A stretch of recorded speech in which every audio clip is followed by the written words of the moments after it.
А теперь об экономике. Уже не первый раз в нашей программе мы говорим о необходимости активно развивать партнерское, или как его еще называют, исламское финансирование в нашей республике. Снимать все законодательные и иные барьеры на пути становления этого инструмента, как в Татарстане, так и в России в целом. У нас в республике этой важной работой занимается целый ряд государственных и общественных институтов, куда входят Министерство экономики, Агентство инвестиционного развития, ДумРТ и другие, под кураторством вице-премьера, министра экономики Мидхата Шигиахметова. Скажу сразу, результаты есть и неплохие, а значит, работу нужно продолжать и даже усиливать. Почему? Не только потому, что мы крайне заинтересованы в привлечении в нашу экономику инвестиций из исламских стран и стран глобального юга. Это, конечно, тоже. И тем не менее, было бы неправильно говорить о спасении нашей экономики, которой Запад перекрыл финансовый кислород. Как раз-таки в Татарстане наблюдается рост инвестиций в основной капитал. В прошлом году этот показатель впервые превысил 1 триллион рублей. По итогам 6 месяцев этого года положительная динамика сохраняется и даже с плюсом. Инвестиционная активность – это один из главных факторов устойчивости экономики Татарстана. Мы за это время сформировали в том числе инвестора внутреннего, и это, я считаю, одним из главных достижений.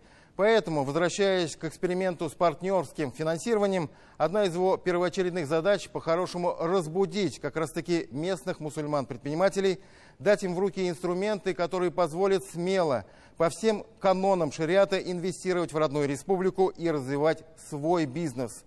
Такая непростая, но вполне посильная задача.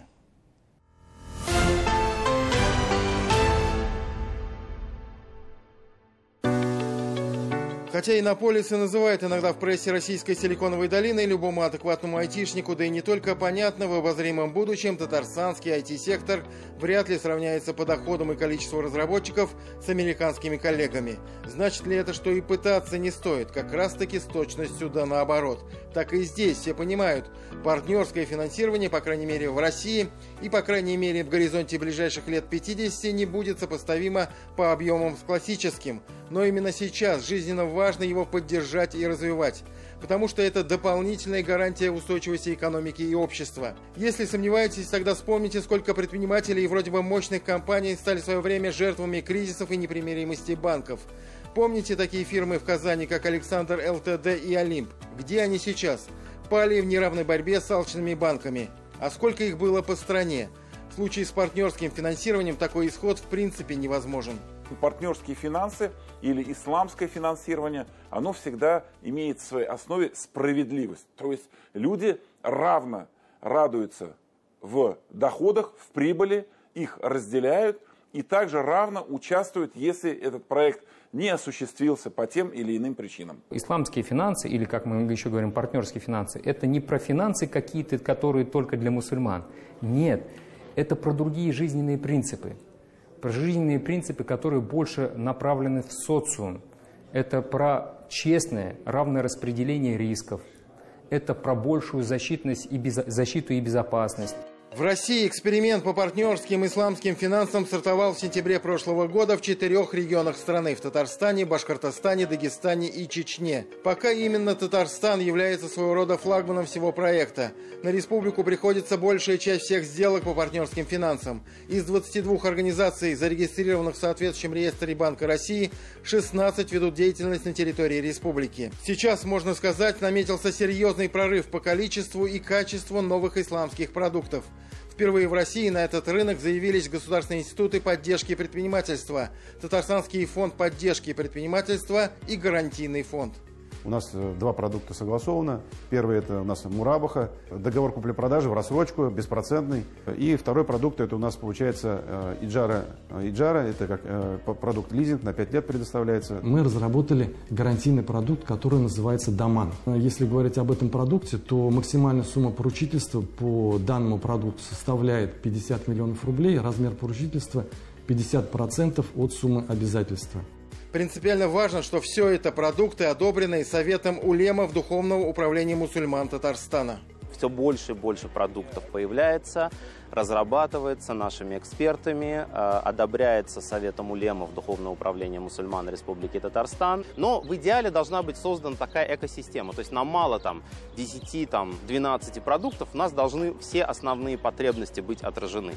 Чтобы этот процесс шел и более гладко, и более результативно, важно, чтобы к нему активно подключились и сами предприниматели-мусульмане. Чтобы готовый продукт, неважно, банка или фонда, был фактически совместным продуктом, проработанным и одобренным со всех сторон. Включились не только банки, включились не только, так скажем, системообразующие предприятия, но включились и малый и средний бизнес, который как раз-таки эту потребность проявляет на основании этих запросов и учитывается и складывается система. То есть есть спрос, будет предложение. Мы должны показывать успешные кейсы, как люди, перейдя из традиционного банкинга в партнерский банкинг, насколько они выиграли, насколько это для них стало легче, лучше, справедливее. Результат эксперимента после того, как он уже завершится, как раз и заключается в том, чтобы максимально выявить вот эти законодательные нормы, которые нам позволят, значит, расширить сферу, расширить возможности для реализации, значит, исламских продуктов исламского финансирования. Сегодня уже можно констатировать, основные законодательные барьеры на пути эксперимента по партнерскому финансированию, если не сняты полностью, постепенно снимаются. Главное, что уже давно было сделано, участникам эксперимента, официально вошедшим в реестр, не запрещено заниматься торговыми операциями. Работает исламская ипотека, постепенно в исламский банкинг внедряются все меры господдержки.